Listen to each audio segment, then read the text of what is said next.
ये ज़ैम मैंने इंस्टॉल किया है, ठीक है, ये आप लोगों ने सबने कर लिया होगा। तो ज़ैम पे मैंने एडमिन पे क्लिक किया है, ठीक है। तो ये मेरे सामने लोकल होस्ट जो है ओपन हो जाता है, ठीक है। इसको चला के आपने ओपन करना है, ऐसा ना हो कि आप ज़ैम में ये चीज़ें स्टार्ट ही ना करो, इस पर क्लिक करते रहो, फिर ओपन को नहीं होता। ये ओपन होता है, ठीक है। इसमें बेसिकली डेटाबेस कैसे क्रिएट करते हैं पहले हम वो ज़रा समझ लेते हैं। यहाँ पे न्यू का ऑप्शन आपको देखने को मिल रहा होता है, इस पर आप क्लिक करो, ठीक है। मैं पर चेक करूँ रिकॉर्डिंग, ठीक है। न्यू पे का ऑप्शन आपको देखने को मिल रहा है, यहाँ पे आप जो भी डेटाबेस का नाम रखना चाहते हो वो आप रख सकते हो। जो आपका प्रोजेक्ट है उसका नाम देना चाहो वो आप दो, उस नाम से डेटाबेस क्रिएट करो। फॉर एग्जांपल मेरे पास एक प्रोजेक्ट है जी, स्कूल मैनेजमेंट सिस्टम, ठीक है। मैं करता हूँ स्कूल मैनेजमेंट सिस्टम के नाम से, SMS के नाम से मैं कर लेता हूँ, ठीक है। School management system short word मैंने यूज़ किया, क्रिएट पे क्लिक करूँगा। यहाँ पे देखें SMS के नाम से मेरा एक छोटा सा डेटाबेस क्रिएट हो चुकी है। लेकिन थोड़ा सा मसला पता क्या आ रहा है, मसला ये है कि यहाँ पे गौर से देखें तो यहाँ पे प्लस का साइन जो है वो, अब बाकी जो अगर ओपन करता हूँ वहाँ पे शो होती हैं। यहाँ पे भी तक मैंने डेटाबेस तो बना लिया है बट टेबल मैंने क्रिएट नहीं किया। अगर आपसे ये सवाल किया जाता है कि डेटाबेस मुझे क्रिएट करके दिखाएं, तो डेटाबेस भाई ऐसे क्रिएट होती है, सिंपल सा आंसर उसका ये होगा। आप यहाँ पे जाएंगे, न्यू पे जाएंगे, डेटाबेस का जो भी नाम देना है वो नाम आप देंगे, ठीक है। यहाँ पे जो भी नाम देना है वो देंगे, क्रिएट पे क्लिक करेंगे और बोलेंगे सर ये देखिए मैंने क्रिएट करके दिखा दी। डेट्स इट, इस सवाल का ये जवाब है, इससे ऊपर कोई जवाब नहीं है। फिर वो कहता है डेटाबेस आपने जो क्रिएट किया है मुझे ना टेबल क्रिएट करके दिखाओ। अब टेबल के लिए डेटाबेस का होना ज़रूरी है। आप डेटाबेस न्यू पे जाओगे, डेटाबेस पहले क्रिएट करोगे, ठीक है। फिर आप या चाहो तो उसी डेटाबेस के अंदर भी आप टेबल क्रिएट कर सकते हो जो कि आपकी ऑलरेडी पहले से क्रिएटेड होगी, ठीक है। या फिर आप न्यू डेटाबेस क्रिएट करो, उसको बताओ सर क्या मैं डेटाबेस न्यू क्रिएट करूं या उसी के अंदर ही मैं आपको टेबल बना के दिखा दूं, वो मर्ज़ी है, जैसे आपको सुपरवाइज़र कहे। अगर आप कहते हैं नहीं क्रिएट करें, फिर आपको यहाँ से न्यू क्रिएट करनी पड़ेगी और फिर आपको SMS जो आपकी डेटाबेस मैंने क्रिएट की है इसमें आप जाएंगे, इस पर क्लिक करते ही अब वो यहाँ पे जो है टेबल का पूरा जो है ना ये ऑप्शन ओपन हो जाता है। यहाँ पे जाए, टेबल का नाम यहाँ पे दे दें जी, जैसे मैं यहाँ पे टेबल का नाम देता हूँ जी यूज़र्स। मैंने यूज़र्स के नाम से, मुझे यूज़र्स जो है ना स्टोर करवाने हैं, उस नाम से मैंने टेबल यहाँ पे क्रिएट करना है। तो मैं 4 कॉलम ही क्रिएट करूँगा बस, सिंपल, ज़्यादा भी कर सकते हो, आपकी मर्ज़ी है। पहले कॉलम का नाम दूंगा यूज़र ID, लाजमी आप लोगों ने पहला जो कॉलम होता है उसकी जो है वो यूज़र ID ही देनी होती है, ठीक है। उसके बाद इंट ही रखना होता है, वैल्यू आप 50 दो, जितनी मर्ज़ी दो, 255 से आप आगे नहीं दे सकते। बाकी जो पहला जो आपका कॉलम होता है इसको आप जस्ट आपने जो है वो ऑटो इंक्रीमेंट करना होता है, प्राइमरी की लगा के वो पे क्लिक करें, ये ऑटो इंक्रीमेंट लगा दें। ऑटो इंक्रीमेंट का मतलब ये होता है कि ऑटो जो है वो इसकी ID ऑटोमेटिकली क्रिएट होगी, आपको लिखना नहीं पड़ेगा। तो उसको प्राइमरी की आप सेट कर देंगे, बट डेट्स इट। ये काम सिर्फ और सिर्फ पहली जो हमारी रो होती है उसमें करना होता है, इसके अंदर करना होता है, बाकियों में नहीं करना। बाकियों में हमको करने की कोई ज़रूरत नहीं होती। आगे चल, ठीक है जी। उसके बाद यहाँ पे आते हैं, यहाँ पे मैं लिखता हूँ जी नाम। नेम होता है जी यूज़र का जो भी नेम है वो आप नाम लिखें, ठीक है।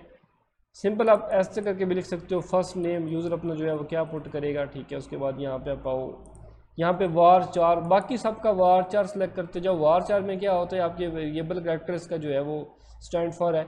इसका मतलब ये होता है इसमें आप नंबर ऐड करो, ABC ऐड करो, 1 to 3 ऐड करो, मर्ज़ी है आपकी। इसकी भी लेंथ आप तकरीबन 40 कर दें, चलो 40 बहुत है।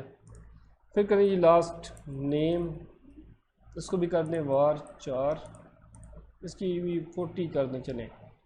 उसके बाद बाकी जो है ना वो आगे जाने की ज़रूरत नहीं है, बस यहाँ पे लिखते जाएं। और यहाँ पे कर दें ईमेल यहाँ पे लिखें बस, और इसको भी var_char कर दें। और आगे आप मैं करता हूँ 20 कर देता हूँ, बस 20 बहुत है। ये करना है, ठीक है। ये आपके सामने ये शो हो रहा है। अब उसके बाद नीचे सेव का ऑप्शन होगा, उस पर आप क्लिक करेंगे तो आपका टेबल जो है ऐसे करके क्रिएट हो जाएगा, ठीक है। ये आपका जो सेकंड क्वेश्चन है कंप्लीट हो चुका है, आपको टेबल क्रिएट करना आ गया है, ठीक है। ये आप लोगों ने स्टेप करने हैं और मुझे असाइनमेंट्स भेजनी भी हैं करके, ऐसा ना हो कि आप लोग करें भी नहीं। तो ये अब जो है जैसे जैसे मैंने क्लासेस डिवाइड की हैं ना, अब मुझे साफ पता चलता है कि भाई ये बच्चा PHP का है, ये एंड्रॉइड का, ये किसका भी है। तो ये मैं पहले बता रहा हूँ भाई, मैं आपसे ये सबसे जो है ना ये काम मैंने अब लोगों ने मुझे करके भेजना है, और भेजना भी आज ही है, रात से पहले पहले, ठीक है। तो ये अपने एग्जाम वगैरह भी आप इंस्टॉल करो, जो भी करना है। बहुत टाइम हो गया जो मैंने आपको जो है वो रिलैक्स रखा है, अब नहीं होगा। ऐसे करके आपने टेबल क्रिएट कर लेना है, ठीक है। टेबल क्रिएशन के बाद अगला जो स्टेप आता है वो ये आता है कि भाई डाटा जो है वो कैसे ऐड करें। अब होती हैं 4 क्यूरीज, एक होती है इंसर्ट वाली, एक होती है अपडेट वाली, एक होती है डिलीट वाली, एक होती है सिलेक्ट वाली। तो ज़रा उसको हम स्टडी कर लेते हैं।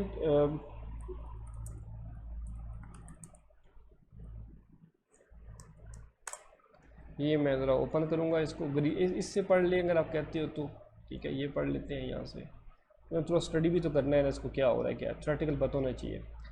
ये बेसिकली है जी CRUD। C मतलब क्रिएट, R मतलब रीड, U मतलब अपडेट और D मतलब डिलीट। ये 4 क्यूरीज हमारी यूज़ होती हैं।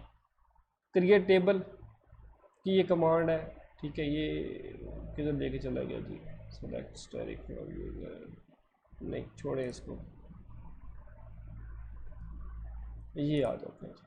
ये बेसिकली प्रॉपर सही बता रहा है, ठीक है। वो उसने थोड़ा बहुत गलत कर दिया था। तो यहाँ पे आते हैं जी, इंसर्ट इनटू की क्यूरी होती है जो डाटा को इंसर्ट करती है। Adds new rows and record to a table. मतलब आपका जब आप यहाँ पे इसमें मैं क्लिक करता हूँ, ये देखिए टेबल यहाँ पे खाली पड़ा हुआ है, ठीक है। जब भी मैं इंसर्ट की क्यूरी लगाऊंगा तो डाटा इंसर्ट की क्यूरी के जरिए डाटा यहाँ पे इंसर्ट होगा, ठीक है। ये बेसिकली यहाँ पे परफॉर्मेंस ये करेगी। उसके बाद रीड की क्यूरी में सेलेक्ट आती है डाटा को रीड करने के लिए।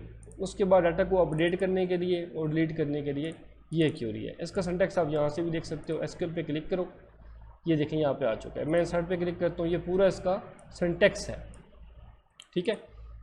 इसमें क्या करना है, यहाँ पे यूज़र आईडी कॉलम इसने खुद सेलेक्ट कर लिए। मैं यहाँ पे आता हूँ, वैल्यूज़ में देता हूँ। यहाँ तक इसको करते हैं बंद, इसको भी बंद कर देते हैं। ये गलत हो रहा है जी काम सारा, ये यहाँ तक इसको ख़त्म। इधर इसको भी ख़त्म करते हैं जी। बेसिकली क्यूरी इतनी सी होती है, उसने आगे ब्रैकेट वगैरह लगा दिए हैं, वो लगाने की ज़रूरत नहीं है। यहाँ तक बस ठीक है, इतना सा काम। ये देख, इतना ये होती है क्यूरी। ये पहला जो कॉलम है, ठीक है, इसकी जो है ना वैल्यू यहाँ पे आएगी। मैं पहला कॉलम मैंने ऑटो इंक्रीमेंट लगाया तो मैं इसको वैसे ही रिमूव कर देता हूँ, मुझे इसकी लगाने की ज़रूरत ही कोई नहीं, क्योंकि मैंने ऑलरेडी ऑटो इंक्रीमेंट लगाया तो वो खुद ऑटोमेटिकली काम करेगा। फर्स्ट नेम है जी, यहाँ पे मैं लगाऊंगा जी मेरा नाम असद है जी, फर्स्ट नेम मेरा असद है, वो लगा दिया। सेकंड नेम मेरा जो है वो नवाज़ है, ऐसे कर लेता हूँ। ईमेल मेरी जो है वो asad@gmail.com, ऐसी कोई मेरी जीमेल है। अब मैं देखो यहाँ पे करूँगा गो पे क्लिक, ठीक है। ये देख रहे हैं सिंटैक्स, ये सिंटैक्स होता है। ये इंसर्ट इनटू आपको as it is same to same लिखना होता है। ये टेबल का नाम होता है, जो कि आप देख लें, ये टेबल का नाम बिल्कुल सेम टू सेम है। ये फर्स्ट नेम कॉलम का नेम है, लास्ट नेम भी कॉलम का नेम है, ईमेल भी कॉलम का नेम है। अगर आप देखना चाहो तो यहाँ पे स्ट्रक्चर में जाके देख सकते हो। आगे आता है वैल्यूज़, ये सेम टू सेम आपने ऐसे ही लिखना होता है। वैल्यूज़ एस भी बीच में लाजमी आता है, ठीक है। उसके बाद वैल्यूज़ आपकी यहाँ पे आती हैं और ये डबल सिंगल कोटेशन के अंदर आती हैं विद कोमा सेपरेट, ठीक है। जैसे मैंने यहाँ पे कॉलम ये लगाया, बेशक आप ये ना भी लगाओ ना, इसका इतना फ़र्क नहीं पड़ता। ये जो चीज़ लगी हुई है ना इसके साथ, या हटा भी दो तो कोई मसला नहीं है, ठीक है। कॉलम में कोई इशू नहीं है, ठीक है।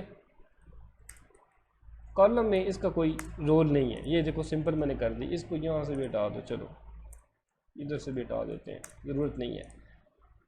अरे ये लीजिए, ये टेबल का नाम हो गया, ये कॉलम्स के नेम हो गए, ठीक है, और ये हो गया ईमेल। लेकिन मसला ये है कि ना यहाँ पे उसने इसका कलर चेंज कर दिया। मैं इसको वापस ही लेकर आता हूँ, वैसे कि लगाओ कोई फ़र्क नहीं पड़ता, ठीक है।